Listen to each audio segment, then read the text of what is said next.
Nowadays, we can talk to basically anyone, anywhere. But what if I told you communication is possible miles and miles away, without a cell phone or any device? To understand how, we have to delve into the world of quantum mechanics. Imagine the following. A beam of light goes through a crystal and is split up into two photons, Jack and Sue. Conservation of angular momentum tells us that the system's spin, or its intrinsic angular momentum, must be conserved even after the split because energy can't be created or destroyed. So, if my original photon had a spin of 0, if Jack has a spin of -1/2, Sue must then have a spin of 1/2, so that they sum up to 0 and cancel each other out. Think of it like this. I put each hand of a pair of gloves into a separate box. Then, without knowing which box has which, left or right, I take one of the boxes and give the other to you. Then later, I open my box to find the left hand.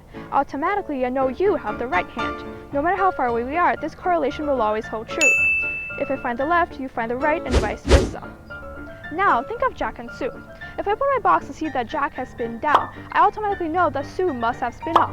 Somehow, they are connected, no matter how far away they are. We say that these particles are entangled or that they experience quantum entanglement. But why is this so special?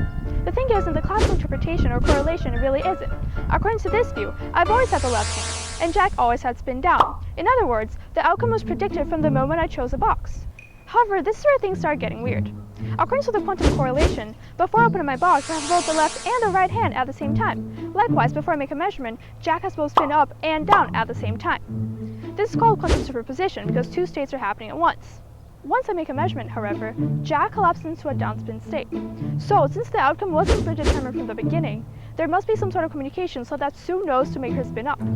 Well, that means that quantum entanglement allows us to send information instantaneously, or even send information about a particle so that it can reassemble somewhere else, essentially teleport it. Last year, a team of Chinese scientists managed to teleport 911 photons from a distance of over 500 kilometers just by using quantum teleportation. But this new form of communication brings a new question. Is this information traveling faster than light? The short answer is no, because although there is communication, we still have to check the correlation between our particles. This is, us or our information signals will still have to travel however many miles are between us so that we can verify the relationship between our particles. However, one thing we know for sure, there's still a lot to look forward to in this fascinating realm of physics.